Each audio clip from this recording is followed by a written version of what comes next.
Então, gente, estou aqui hoje para gravar o PED teste do primeiro trimestre da segunda série. Questão 1. O ácido adípico, que é a matéria-prima para a produção do nylon, tem a fórmula estrutural abaixo. Determine a classificação da cadeia do ácido adípico. Então, gente, olha aqui. Primeiro, temos uma cadeia aberta, temos uma cadeia normal, porque não temos nenhuma ramificação, uma cadeia saturada, porque não temos ligação dupla entre carbonos, e uma cadeia homogênea, porque não tem nenhum heteroátomo entre os carbonos. Valeu? Questão 2. Na fabricação de tecidos de algodão, a adição de compostos do tipo N-aloamina confere a eles propriedades biocidas, matando até bactérias que produzem mau cheiro. O grande responsável por tal efeito é o cloro presente nesses compostos. Determine a classificação para a cadeia de N-aloamina. Então, gente, olha, cadeia fechada, ramificada, que aqui ó, temos ramificações. Temos uma cadeia saturada, porque não tem nenhuma ligação dupla entre carbonos. E tem uma cadeia heterogênea, porque olha, heteroátomo, heteroátomo. Beleza? Questão 3. O isopreno, composto de fórmula abaixo, é produzido por muitos vegetais e é utilizado para a síntese de várias substâncias encontradas em plantas, tais como a vitamina E. E o licopeno, que dá a cor vermelha a tomates e pimentões, e o beta-caroteno, que dá a cor alaranjadas a cenouras. Quantos carbonos sp, sp2 e sp estão presentes no isopreno? Então, gente, primeiro, carbono sp3 é aqueles que fazem somente ligações simples. Então, olha, esse carbono aqui, ele é sp3. sp2 são aqueles que fazem uma ligação dupla. Eles fazem duas simples e uma dupla. Então, olha, esse carbono aqui, esse carbono aqui, esse carbono e esse carbono aqui, todos eles fazem duas ligações simples e uma dupla. Então, todos eles são sp2. Então, eu não tenho nenhum sp3, que seria aquele carbono que faz ligação tripla ou um carbono fazendo duas duplas. Então, no final nós temos um sp3, 4 sp2 e nenhum sp. Questão 4. A nicotina em mulheres grávidas fumantes atravessam a barreira da placenta, alcançando o embrião e aumentando-lhe a frequência cardíaca. Isto é, o embrião fuma. Observe as estruturas da nicotina representada abaixo. Então, ó, essa aqui ó, seria a estrutura da nicotina. Beleza? Então, vamos lá. Determine a quantidade de carbonos secundários presente na estrutura. Então, gente, carbono secundário é aquele carbono que está ligado a dois carbonos. Então, ó, temos esse aqui, que é o primeiro. Ó, esse carbono aqui está ligado a dois carbonos. Esse aqui, que é o segundo, ligado a dois carbonos. Esse aqui é o terceiro, que está ligado ó, a dois carbonos. Aqui temos o quarto, ligado a dois carbonos, e aqui o quinto, ligado a dois carbonos. Então, nós temos 5 carbonos secundários. Beleza? Questão 5. O tingimento na cor azul de tecido de algodão, como corante índigo, é feita com produto natural ou com obtido sinteticamente. Foi o responsável pelo sucesso do jeans em vários países. Observe a estrutura desse corante. Ele me deu aqui. Determine o número de ligações π existentes no composto. Então, gente, qual a diferença do que está no pé para o que está no quadro? Não está no pé, o anel aromático está com essa bolinha. Vocês não podem esquecer que essa bolinha significa ligações duplas alternadas. Então, ou seja, sempre que tem essa bolinha, você tem 3 ligações duplas que ficam alternadas. Então, como que eu vejo o número de ligação π? Cada ligação dupla representa uma π. Então, ou seja, aqui eu tenho 3 duplas, então eu tenho 3 π aqui. Aqui eu tenho 3 duplas, também tenho 3. Aqui eu tenho uma, aqui eu tenho outra e aqui eu tenho outra.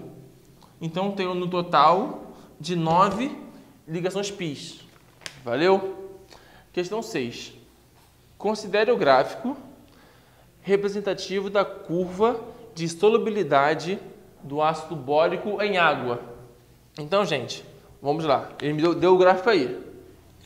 Adicionando-se 200 gramas de ácido bórico em 1 kg de água a 20 graus Celsius, quantos gramas de ácido restará na fase sólida? Então, gente, primeiro, eu tenho 200 gramas em 1 kg de água. Então, vamos primeiro trabalhar com a solubilidade do ácido. Pelo gráfico aí, na temperatura de 20 graus, vocês percebem que a solubilidade do ácido é 5 gramas para 100 de água. Então, ou seja, se eu tenho 100 gramas de água, eu consigo dissolver apenas 5 gramas de ácido. Beleza? Só que eu não tenho 100 gramas de água, eu tenho 1 quilo. 1 quilo de água equivale a 1000 gramas. Com isso, eu sei fazer a conta. Eu sei que eu dissolvo 5 gramas de ácido em 100 de água. Porém, se eu tenho 1000 de água, quanto que eu vou dissolver de ácido? Então, eu sei que em 1000 gramas de água, eu consigo dissolver apenas 50 gramas de ácido bórico. Só que ele me deu na questão que eu tinha 200 gramas. Então, ó, se eu tinha 200 e dissolvo apenas 50, quanto que vai sobrar? 150 gramas de sólido que não vai se misturar na solução. Então, gente, a questão 7. Para limpezas de lente de contato, é comum a utilização de solução fisiológica de cloreto de sódio, 0,9%. Massa por volume. Então, ou seja, um frasco contendo 0,5 litros desta solução terá a massa igual a... Então, gente, esse 0,9%, como é massa por volume, significa que nós temos 0,9 gramas em 100 ml. Então, se eu tenho meio litro, que seria 500 ml, quanto de massa eu tenho?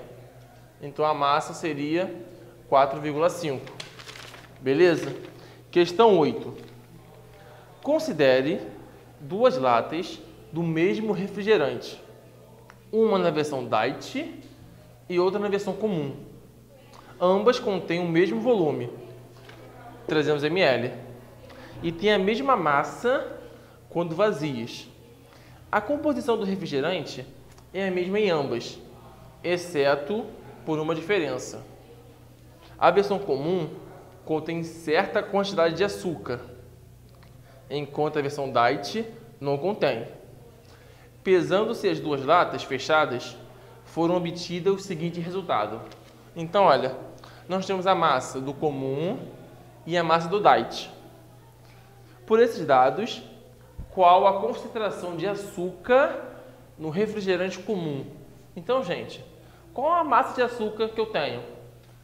Pelo enunciado, ele não me deu. Mas eu sei que a diferença entre as 2 latas é o açúcar. Se eu subtrair a massa das duas, eu tenho 15 gramas. Seria os 15 gramas que nós temos de açúcar. Bem, toda a conta de concentração podemos fazer por 2 formas. Ou fazemos pela fórmula ou pela regra de 3. Fica a critério de vocês. Como seria pela fórmula? A concentração em grama por litro é a massa pelo volume. Qual é a massa que eu tenho? 15 gramas. Qual é o meu volume? 300 ml, sendo que passando para litro, 0,3, que vai dar 50 gramas por litro. E a segunda conta pela regra de 3. Bem, pela análise, nós temos 15 gramas de açúcar em uma lata, que tem 300 ml. Só que a concentração é grama por litro. Então, seja em 1 litro, que é 1000 ml, quanto nós temos? X, que vai dar 50 gramas por litro. Questão 9. Soluções de cloreto de sódio, NaCl, são muito utilizadas em laboratório. Considerando que um químico necessita de uma solução de 0,5 mol por litro, marque a alternativa que indica a quantidade de massa necessária para a preparação de 5 litros de solução de cloreto de sódio nesta concentração. Então, gente, olha aqui. Nós temos NaCl. Ele quer preparar uma solução 0,5 mol por litro, com volume de 5 litros. Porém, ele quer a resposta em mol por litro. Então, ou seja, sempre que tiver mol, temos que trabalhar com a massa molar. Massa molar, sódio é 23, o cloro é 35,5. Então, a massa molar dá 58,5. Então, pela fórmula, concentração em mol por litro é igual a massa dividido pela massa molar vezes o volume. Vou trocar os valores que ele me deu. Qual foi a concentração que ele me deu? 0,5. É igual a massa, que eu vou descobrir, dividido pela massa molar vezes o volume, que é 5. Então, ou seja, a massa que eu preciso seria 146,25 gramas. Ou, fazemos para a regra de 3. Qual é a análise aqui? Bem, eu quero uma solução 0,5 mol por litros no volume de 5 litros. Primeiro, eu tenho 0,5 mols para cada litro, ó, por litro. Só que eu não quero 1 litro, eu quero 5 litros. Então, quantos mols eu vou usar? Então, em 5 litros, eu vou usar 2,5 mols. Com isso, a gente acha a massa. A gente sabe que a relação é, para cada 1 mol, nós temos a massa molar, que é 58,5. Mas se eu quero 2,5 mols, qual vai ser a minha massa? Vai ser a mesma, 146,25, que seria letra A. Então, gente, fica a critério de vocês. Ou faz dessa forma, ou faz dessa. Número 10. É comum, nos noticiários atuais, encontrarmos reportagens sobre os altos índices de contaminação e poluição ambiental. Uma água contaminada com mercúrio contém 0,01% em massa dessa substância. Qual é a quantidade de mercúrio nessa água em ppm, parte por milhão? Então, gente, vamos lá. O 0,01% significa o quê? Que nós temos 0,1 grama para cada 100, beleza? Sendo que sempre que eu quero em ppm, eu quero o quanto que eu tenho em uma coisa e uma coisa que seja 1 milhão de vezes maior. Como a gente trabalha com massa, bem, é o quanto que eu tenho de miligrama em 1 quilo. Então, só vou trocar os valores. Eu tinha 0,01 grama. Se eu passar isso para miligrama, vira 10 miligramas. Eu tenho 100 gramas. Se eu passar isso para quilo, eu tenho 0,1 quilo. Então, ou seja, a minha concentração de mercúrio é 10 miligramas para cada 0,1 quilo. Porém, o ppm seria o quanto que eu tenho em 1 quilo.